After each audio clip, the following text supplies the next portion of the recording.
ماں کی دعا کو جنت کی ہوا کہا جاتا ہے۔ اگر کوئی اپنے چھوٹے سے فائدے کے لیے اپنی ماں کو بیچ دے تو اس کا کیا انجام ہوگا؟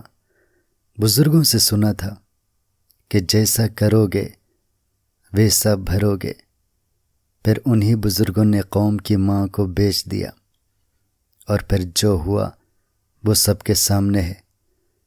پاکستان آج جن حالات سے دوچار ہے، اس کی بہت سی سیاسی و معاشی وجوہات ہیں، لیکن ایک بہت بڑی وجہ کا ذکر نہیں کیا جا سکتا، جو دراصل ایک اخلاقی جرم تھا، جس میں ایک نہیں بہت سے ادارے اور جماعتیں ملوث تھیں۔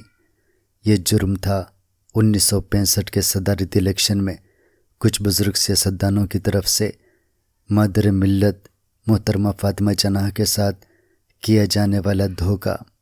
یہ دھوکہ مادر فروشی کے زمرے میں آتا ہے۔ قوم کی ماں کے ساتھ جو کچھ پاکستان کے پہلے فوجی ڈکٹیٹر جنرل ایوب خان نے کیا، اس کا تو بہت ذکر ہوتا ہے، لیکن جو کچھ جنرل ایوب خان کی اپوزیشن میں شامل کچھ سیاستدانوں نے کیا، اس پر بھی بات کرنے اور اللہ تعالیٰ سے اجتماعی معافی مانگنے کی ضرورت ہے، کیونکہ جو کچھ ہم نے قوم کی ماں کے ساتھ اس کی زندگی میں کیا، اس کا خمیازہ یہ قوم آج تک بھگت رہی ہے۔ حبیب جالب صاحب کی زبان سے میں نے کئی دفعہ سنا کہ اگر مولانا بھاشانی مدر ملت کو دھوکہ نہ دیتے تو شاید پاکستان نہ ٹوٹتا اور آج حالات مختلف ہوتے۔ 1997 عیسوی میں مجھے ایک سابق آئی جی حافظ صباح الدین جامی کی کتاب پولیس، کرائم اینڈ پالیٹکس پڑھنے کا موقع ملا، جس میں انہوں نے محترمہ فاطمہ جناح کے خلاف صدارتی الیکشن میں کراچی پولیس کی کھلم کھلا مداخلت کا آنکھوں دیکھا حال لکھا تھا۔ وہ 1964 عیسوی میں S P special branch Karachi تھے اور وداد خان کمشنر کراچی تھے۔ جامی صاحب نے اپنی کتاب میں لکھا کہ کس طرح ایک حکومتی وزیر عبدالغفار پاشا کھلم کھلا جنرل ایوب خان کے لیے ووٹ خریدتے۔ اس الیکشن میں مغربی اور مشرقی پاکستان سے 80,000 کونسلوں نے حصہ لیا تھا، اور تمام سرکاری ادارے دونس اور دھاندلی سے ان کونسلوں سے ایوب خان کی حمایت حاصل کر رہے تھے۔ جامی صاحب کی کتاب کے بعد میں نے مزید مواد تلاش کیا۔ خان عبدالولی خان، نواب زادہ نصر اللہ خان اور غوث بخش بزنجو نے بہت سی معلومات دیں۔ سب سے زیادہ معلومات ثریا کے ایچ خورشید کے پاس تھیں، جو کئی سال مادر ملت کی پرائیویٹ سیکرٹری رہی اور کراچی میں ان کے ساتھ ہی رہتی تھی، لیکن وہ بہت محتاط گفتگو کرتی تھی۔ ان کی کتاب یادوں کی کہکشاں مادر ملت کے متعلق معلومات کا ایک خزانہ ہے۔ ان کے خاوند کے ایچ خورشید کا تعلق سری نگر سے تھا، اور وہ 1944 عیسوی میں قائد اعظم کے سیکرٹری بنے۔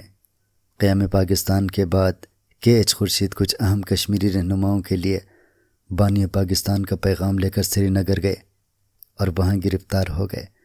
انہیں قائد اعظم کی وفات کے بعد رہا کیا گیا۔ محترمہ فاطمہ جناح انہیں اپنے بیٹے کی طرح چاہتی تھی۔ انہوں نے ایچ خورشید کو اعلیٰ تعلیم کے لیے برطانیہ بھیجا۔ وہ بارہٹ لا کر کے واپس آئے تو مادر ملت کے ساتھ کراچی میں رہائش پذیر ہوئے۔ یہی مادر ملت نے ان کی شادی کرائی۔ شادی کے بعد میاں بیوی مادر ملت کے ساتھ رہنے لگے۔ حکومت پاکستان نے نیوزی لینڈ سے تعلق رکھنے والے ایک مصنف ہیکٹر بولیتو سے بانی پاکستان پر کتاب لکھوائی۔ مادر ملت اس کتاب سے مطمئن نہ تھی۔ انہوں نے مئی برادر کے نام سے خود کتاب لکھ دی، جسے حکومت پاکستان نے شائع نہ ہونے دیا۔ ثریا کے ایچ خورشید کی یادداشتوں سے پتہ چلتا ہے کہ مادر ملت اسکندر مرزا اور ایوب خان کو سخت ناپسند کرتی تھی اور ایسی تقریبات میں جانے سے گریز کرتی تھی جہاں ان طاقتور لوگوں کے آنے کا خدشہ ہوتا۔ 1964 میں جنرل ایوب خان نے صدارتی الیکشن کا اعلان کیا تو حکمران مسلم لیگ کئی دھڑوں میں تقسیم ہو چکی تھی۔ کنونشن مسلم لیگ فوجی ڈکٹیٹر کی حمایت کر رہی تھی۔ کونسل مسلم لیگ کے رہنماؤں ممتاز دولتانہ، سردار شوکت حیات، خواجہ صفدر اور چودھری ظہور الہی نے مادر ملت کی حمایت کا فیصلہ کیا۔ نیشنل عوامی پارٹی کے رہنما مولانا عبدالحمید بھاشانی، خان عبدالولی خان، عوامی مسلم لیگ کے شیخ مجیب الرحمان، جماعت اسلامی کے مولانا ابوالعلا مودودی سمیت کئی جماعتوں نے مادر ملت کی حمایت کا اعلان کر دیا۔ مادر ملت صدارتی الیکشن لڑنے کے لیے تیار نہ تھی، لہٰذا مولانا بھاشانی ان کے پاس کراچی آئے اور ان سے الیکشن لڑنے کی درخواست کی۔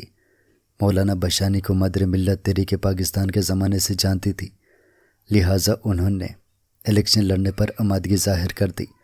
محترمہ فاطمہ جناح کی شخصیت وفاق کی مضبوط علامت بن کر سامنے آئی۔